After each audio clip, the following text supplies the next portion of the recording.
Good evening, everyone. My name is Isaac Christian Vera from grade 11, Humes 1, Burgess section, or may I say, Bourgeois section.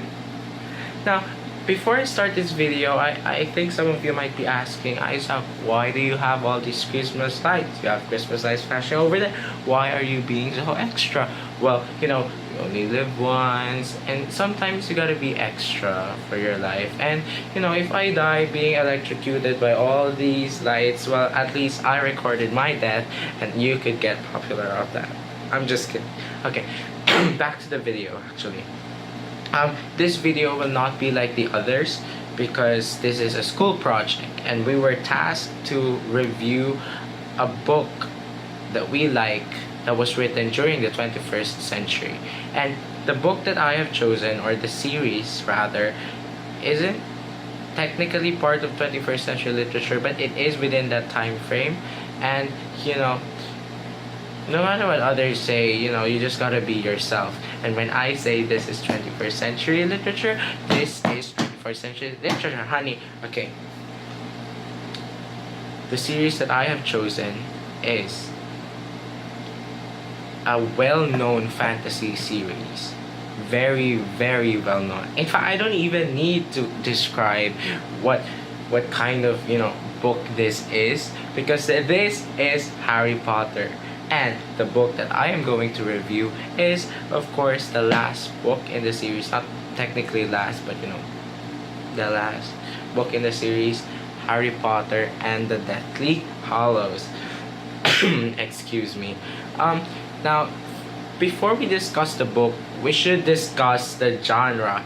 The genre of the book is fantasy, which incorporates magic or unrealistic elements into a either fictional or non-fictional world. And the exact type of fantasy in which Harry Potter operates is called low fantasy or urban fantasy, where authors incorporate magic into a real life setting, like Harry Potter, Hogwarts, the castle, not technically Hogwarts, but the castle itself, you know what I mean, is real, and humans are real, Paris is real, London is real, but magic isn't real. Maybe. I'm just kidding, it's not real. Okay. Now, to discuss the plot of Harry Potter and the Deathly Hallows. Now, it starts with Harry Potter eventually coming of age, and he decides to go on this final journey to defeat Voldemort for good. And he sets off with Ron and Hermione to destroy the last of Voldemort's Horcruxes. And the Horcruxes are what keeps him immortal or alive. And Harry knows that once those Horcruxes are destroyed, Voldemort can be killed. And Ron, Hermione, and Harry set off into a quest. They were very inexperienced.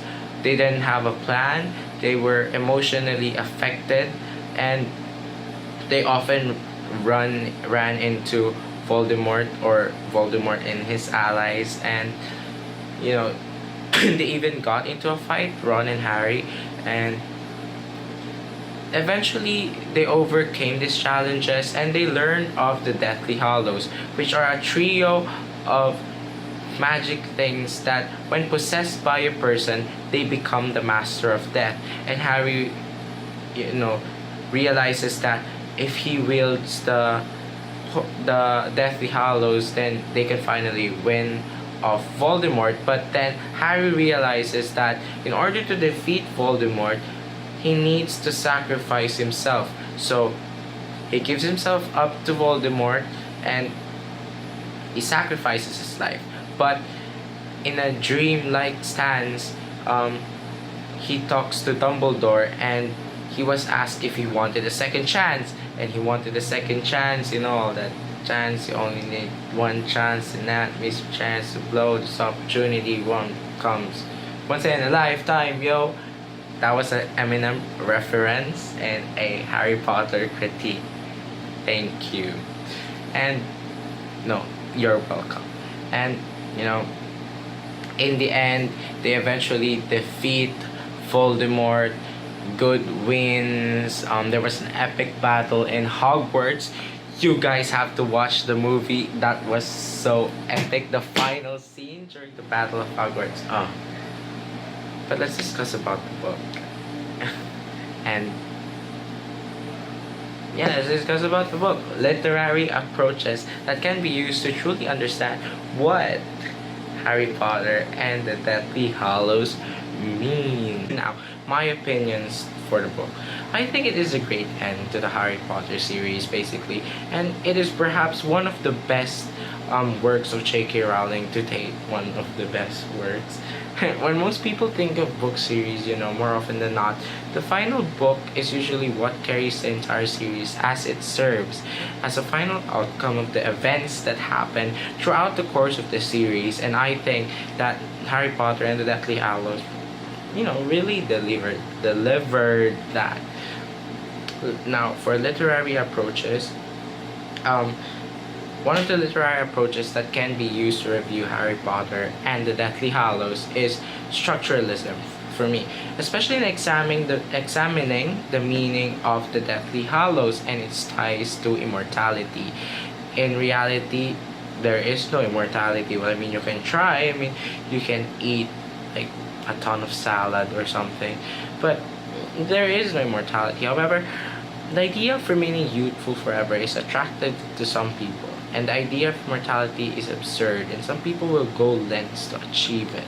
There was one emperor in China, I think, that basically drank mercury. I don't know.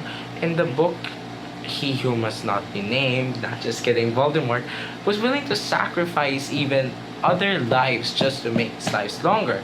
And, that shows corruption in humanity. One literary approach that we can also use in Harry Potter is the archetypal approach. Harry Potter, the protagonist possesses the characteristics of a hero. It's very evident. I mean, he's strong, he's brave, he's selfless, he gets all the girls. I'm just kidding. And Voldemort is the epitome of antagonistic values. Cruel, corrupt, selfish, greedy, doesn't have a nose. And Ron and sometimes Hermione can be, seen as the sidekicks. And these literary approaches can help us really define what the Harry Potter series really is. And there can be a lot of interpretations. Some might call this urban fiction, some might call this teen fiction, but I believe that by examining the book deeper into its meaning, can we truly unlock its potential, and we can see that the Harry Potter series is truly one of the best fantasy series out there, and it truly lives up to the hype of its fan base. Now, I haven't actually discussed 21st century literature yet. 21st century literature are works that are written during the 2000s time frame. They reflect technological advancements and often make use of the internet to gain a wider audience. Some 21st century literature breaks from traditional forms and standards and of writing and creating their own. 21st century literature also deals with contemporary issues and reflects opinions, especially of the authors. Now it's time for the cheesy part of the video. The experiences and the things that I've learned in our class, 21st century literature class.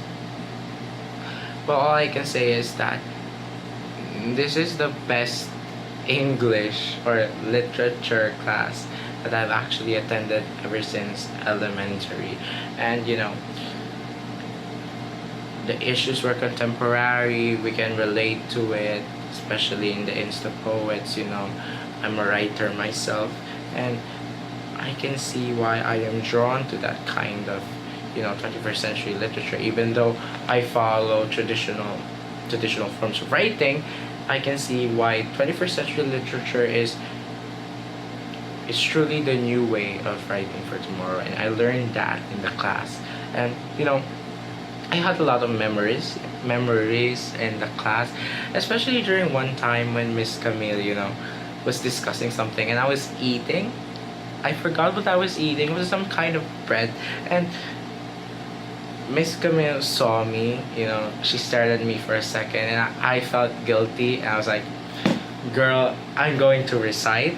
So I was like, "Miss, I don't want to be guilty about this. I just want to, recite." And I just recited. Sometimes you just gotta live the moment. And I don't know, I felt guilty and I definitely needed to recite. Well, that's all the time that I have for today. Maximum time was actually 10 minutes, but who cares about that? And hopefully you enjoyed this. I really recommend reading the Harry Potter series, especially if you're looking for fantasy series. And I don't have anything more to say. It's getting hot. These Christmas lights all over me are very hot. And I have to finish this video right here, right now. And one final word, because I am what? Sickening. No, I'm just kidding. Okay. Bye bye.